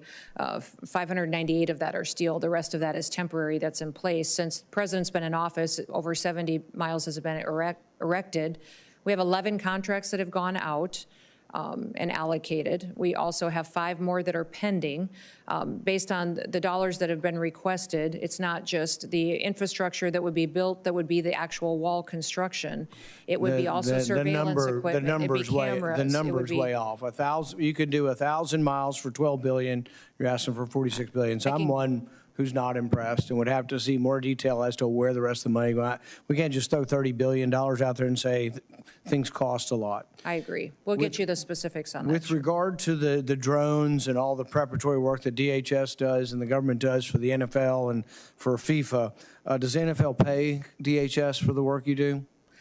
Boy, not to my knowledge. I will. Well, I mean, here's my point. The NFL makes billions of dollars. We're $2 trillion in the hole. I don't care if government shares their technology and government helps out the World Cup. They ought to pay. Yeah. People are paying hundreds of dollars for tickets. I mean, thousands of dollars for the NFL, for Super Bowl and things. They're also paying for FIFA. And so these people ought to pay. And so I'm one holding up these authorizations, and I'll let them go forward. But I want people to pay. I mean, it's ridiculous that the average taxpayer who could never afford to go to an NFL Super Bowl has got to pay for their security. Should the government help? If we have technology they don't, perhaps. But they ought to pay. So NFL, FIFA, I think they all ought to pay. And we'll be insisting on trying to put language in that. If you're a for-profit entity and the government's helping you, you ought to pay for it. With regard to TSA Quiet Skies and Tulsi Gabbard situation, I suspect there are going to be other people that were caught up in this thing as well. I'm horrified by the idea that we took a former congresswoman and we're surveilling her and riding on jets with her. There was another story of an air marshal whose wife, might have been at January 6th or something, and now we're, have air marshals following another air marshal or his wife. So I want to hear the whole story of what happened. I want to hear that people have been let go, that they're no longer doing this. If there were abuses of Tulsi Gabbard's liberties, I want to hear from that. But I want repercussions to come from this, and I think you've said something's coming. Please let us know, and let us know how the program the destruction of civil liberties can be minimized. I frankly probably have trouble with the whole program, but let's see if there's some way. But we need significant reform. If it needs legislation, please come to us with that. Thank you for your testimony today. Thank you. Thank you again, Secretary Noem, for being here. I just want to follow up briefly with Chairman Paul's questions about the cost of the wall, the billions of dollars that are going to be put forward. We do have to have accurate numbers so that we could look at that for funding it. But I would hope you also take a look at all of the cost of a wall, because there are a lot of other secondary kinds of defenses you have to put forward. I was at the wall. I've been with security folks. They tell me that a lot of the cartels have designed very sophisticated technologies to get over the wall. They're called ladders and they're called ropes. So a wall doesn't really do the job if there's not a lot of other background technologies there. So you just can't put out a cost for the wall. That's money that's not going to be as effective without everything else. So let's have a discussion about that. For the first time in U.S. history, the federal government, at the direction of President Trump, is moving immigrants apprehended and detained in the United States on civil immigration charges to Naval Station at Guantanamo Bay, which I know you're very familiar with. In March, I traveled to Guantanamo Bay with several colleagues to have a firsthand examination of the detention operations underway. And I certainly have serious concerns about the cost involved there. To date, can you tell us the total cost for detaining individuals at Guantanamo Bay? You want the cost per individual? Do you have that? I do not have that with me today, sir. I can get that for you. Well, I do have a number. Do you know how much it costs to hold an immigrant in ICE detention facility in the United States? Do you have that number? Are you talking per day? 100 and I believe the last estimate that I got was $142 a day, around in that approximately, per day. Yeah, but it's close to what I'm understanding. I understand it's $165 per day, so it's in the range. I'm still waiting for detailed financial information from this administration from my time to Guantanamo Bay. In fact, a letter with Ranking Member, or Chairman Paul and the Ranking Member together, we wanted more information on the costs there. When I was there, the 2-month cost estimate for operations was $43 million when we were down there talking to the officials there. And that does not include transportation to and from the island. We find that people are sent to the island and then they're sent back to the United States again before they're sent out. I'm not sure why we have all those costs. We have plenty of ICE facilities to keep them here. Why you have to send them there and back. And on the day that I visited, there were 87 people in custody. And my understanding is that's a pretty normal number. At that time, at least. So my back of the napkin calculation, we're waiting for your numbers, is that it's costing about $100,000 a day to keep someone at Guantanamo Bay. Man, this is like ripe for Doge. Why is Doge not down there? We're spending $100,000 a day to keep someone at Guantanamo, and we fly them down there, we keep them there a while, then we fly them back to the United States. Or we could keep them here for $165 a day. I think that's kind of outrageous. So, I'm concerned by the staggering cost of this, and I would hope, Secretary, you could commit providing this committee a detailed breakdown of the total cost of that operation there. There were just a sea of empty beds. There was all sorts of security folks and nobody in those beds, which is why it's so expensive. So Chairman Paul will probably use this on his Festivus report later, I'm sure, of outrageous government spending, and I'll look forward to seeing that. Secretary Noem, are you familiar with Section 872 of the Homeland Security Act of 2002? It sounds familiar, sir. You'll have to remind me the topic, yes. Well, Section 872 requires you, as Secretary, to provide a 60-day notice to Congress of any creation, deletion, consolidation, or alteration of organizations within the department that are not required in statute, which must include an explanation for the rationale behind any charges.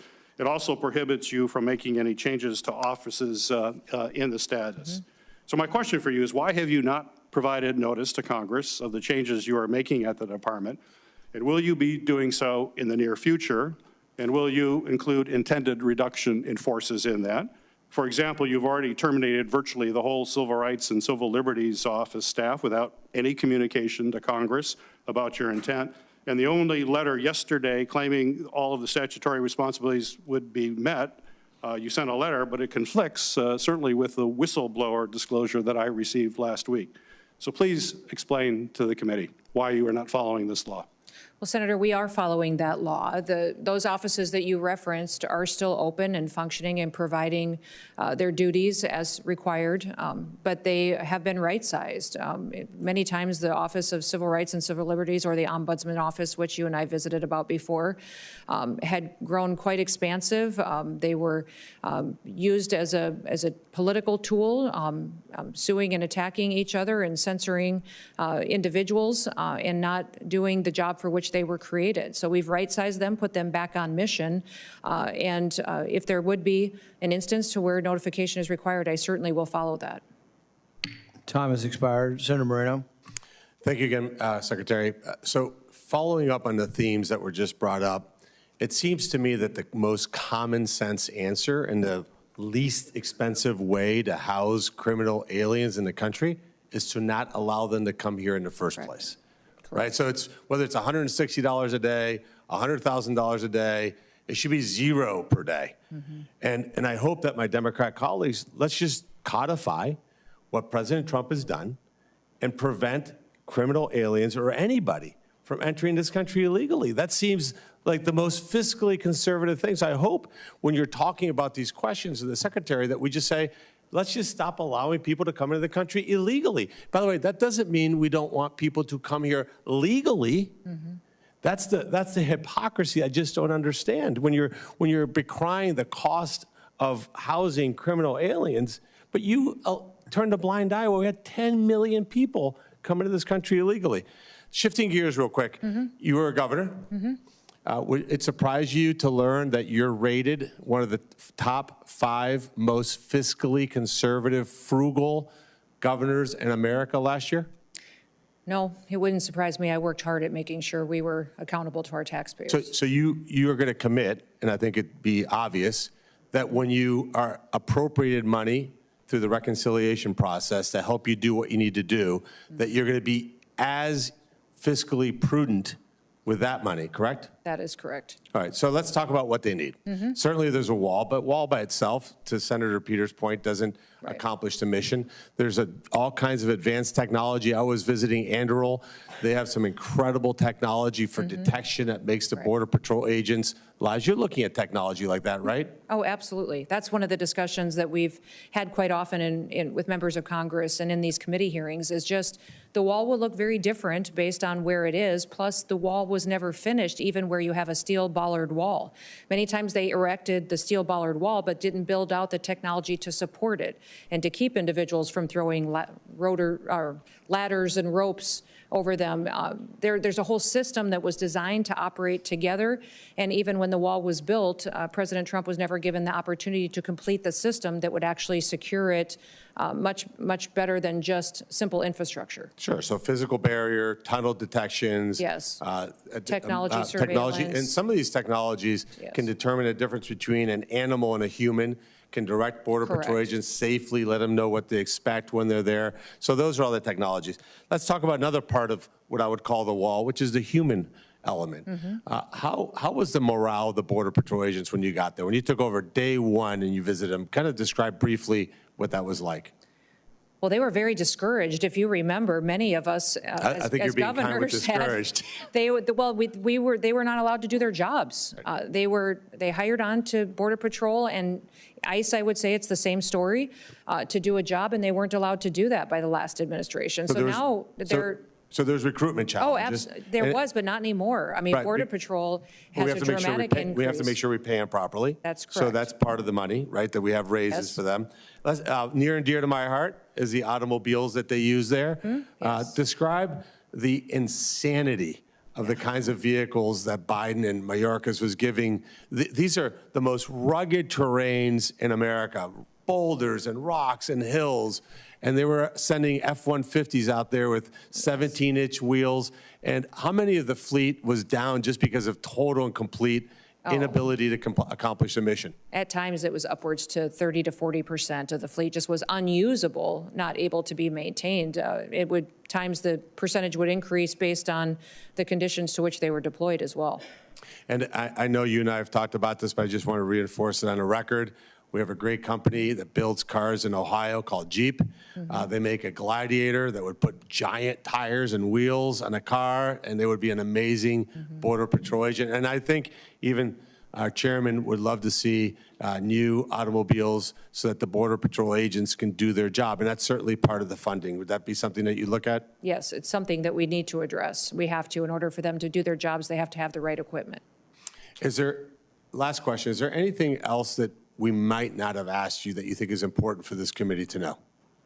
Well, I think that you've covered a lot of the components. We haven't discussed the Secret Service, and I know that that's been a big topic for this committee in the past. I have the ability and the responsibility to oversee the Secret Service, and I just want you to know that we've gone away from the DEI recruitment directive that the Biden administration has utilized to recruit agents and what their purposes are, and we've made sure that they have the ability to do their job and protect the most powerful. And one of the statistics I think you would find to be helpful is we have an over 200% increase in applications to work for the Secret Service because of the work that Sean Curran and his team have done to really tell the mission and story of what they do every day and how important it is. Thank you.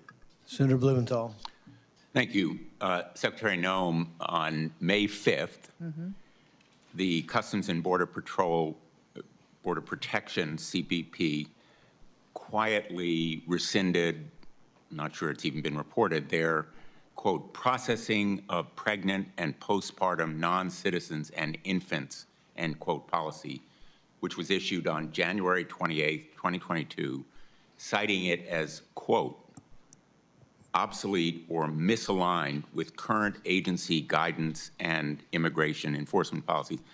That January 28th policy memorandum followed years of inadequate care documented by a report from the Inspector General of the Department of Homeland Security showing that the treatment of pregnant, postpartum, and nursing women and infants was just horrendously and horrifically inadequate.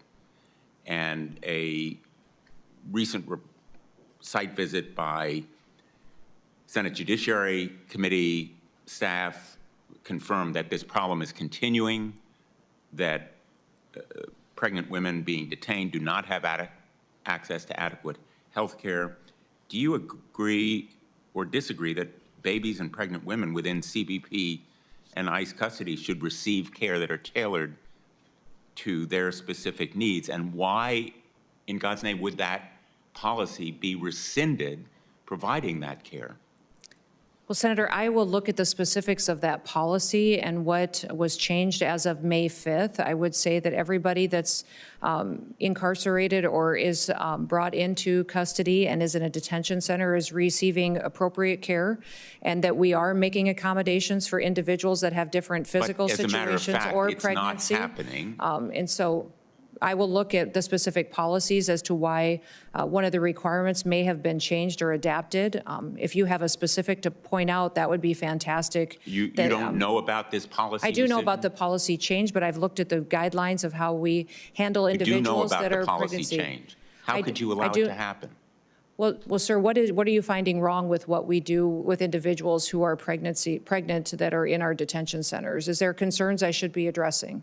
Women who are pregnant or who have just had a child and their infant babies are not receiving adequate medical care. Everybody Aren't receives you medical care. concerned? Everybody receives medical care that is in our custody, and even Why if was they are the going to be policy returned, rescinded then? even if they're going to be returned back to their home country, we are making sure that they have medical care in their home country before they are sent there. So that is something that we do very diligently, is to make sure that anybody who has a medical issue, a concern, something that needs to be addressed is taken care of in those detention centers. What you are telling me right now is factually untrue. No, it's actually more important, you It's followed through with permitted every a single policy to day. be rescinded that provides for adequate care because it was, quote, obsolete or misaligned with your agency's guidance and immigration enforcement priorities.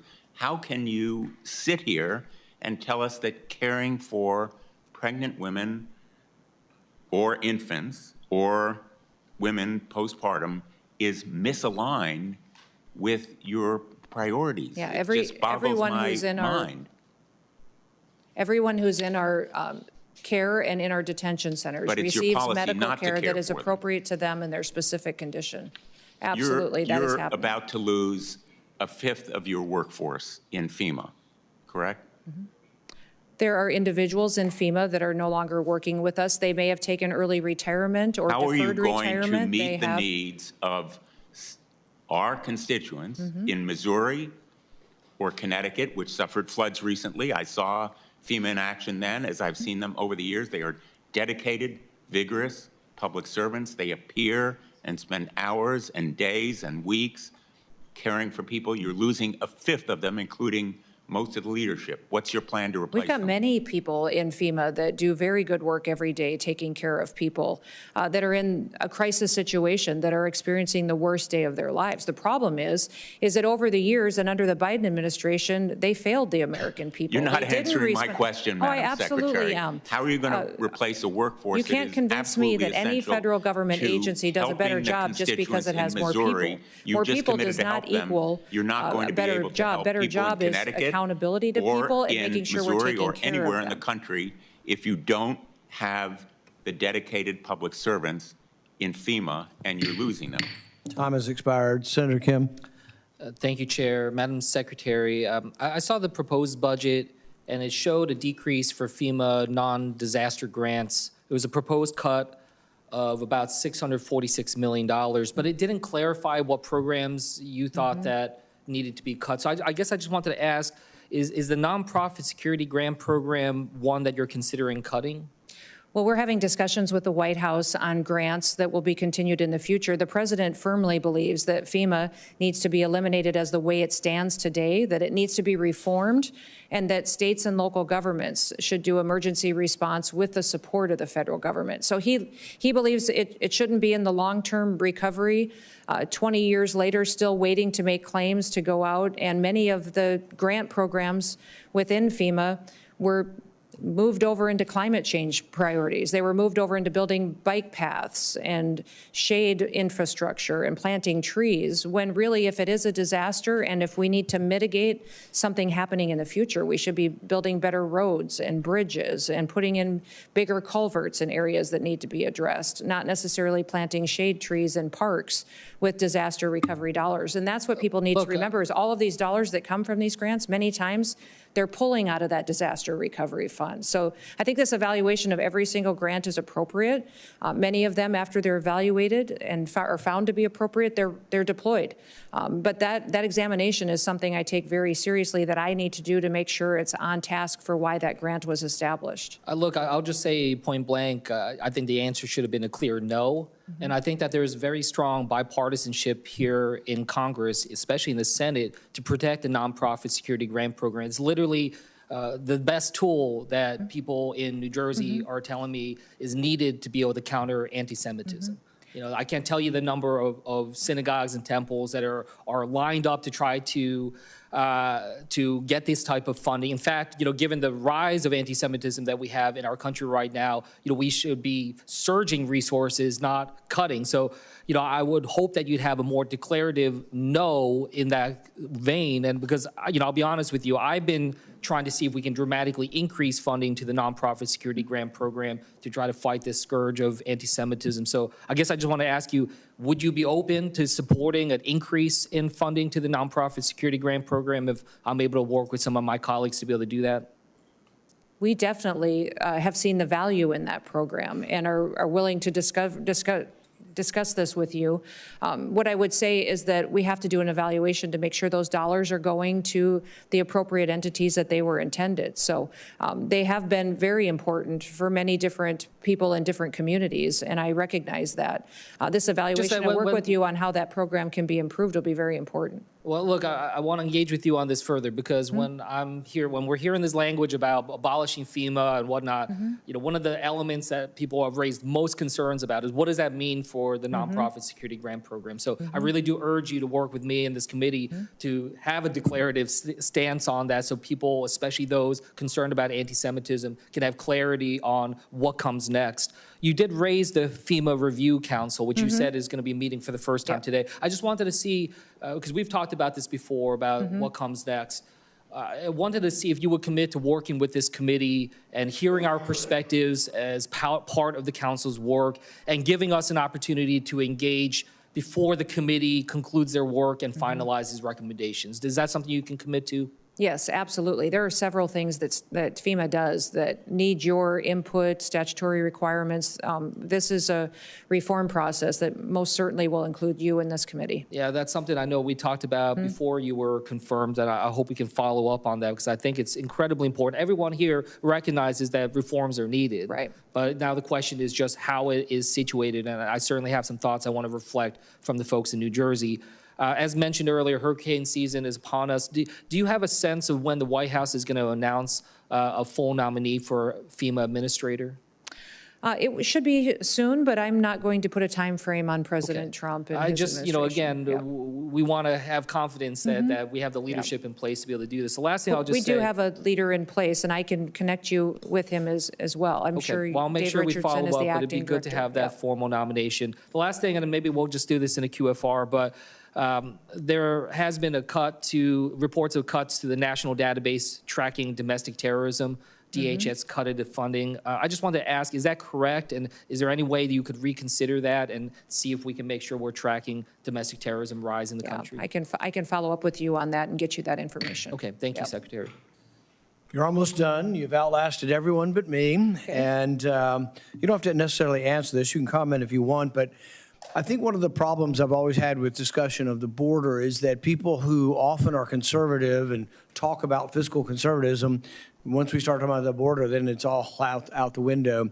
So the estimates on the wall, I think, are important. I don't think it's a very conservative estimate. It's more like $30 million a mile as opposed to CBP says 6. You said 12 for current. It's somewhere in there. But I also would say that you're controlling 95% of the border without a wall right now. So that's an argument that maybe you don't need a wall, you need a willpower. And I give President Trump great compliments, for what he's done and what you have done. I mean, 95% of the control, no new bill, no new money. Now, I'm not saying no new money is needed. I think you need more border patrol and you're going to need more money for that. But I think it should be within reason. Now, if I were in charge of the border, though, and I wanted immediate control and I wasn't quite there yet, I would put 100 helipads down, concrete, about 50 yards by 50 yards, and I'd put 100 helicopters along the border every 10 miles, and I'd simply use technology to patrol the border, and I'd pick anybody and everybody up who crosses the border illegally with the helicopters. And I think you could do that, and you'd probably do it for $500 million versus $46 billion. So I know the wall has a great symbolic value, but I think we should reassess both the cost, what we want to do, and how much it costs, since we are controlling 95% of the border. I think part of it is you've moved some money forward that needs to be replaced. So I'm not against or calling for no money, but I do think that the $46 billion is not justified unless we see something else from the administration. Okay. Thank you for your time today and your commitment to work with the committee. The hearing record will remain open until 5 p.m. May 21st, 2025 for the submission of statements and questions for the record. The hearing is adjourned. Thank you. Thank you, Mr. Chairman.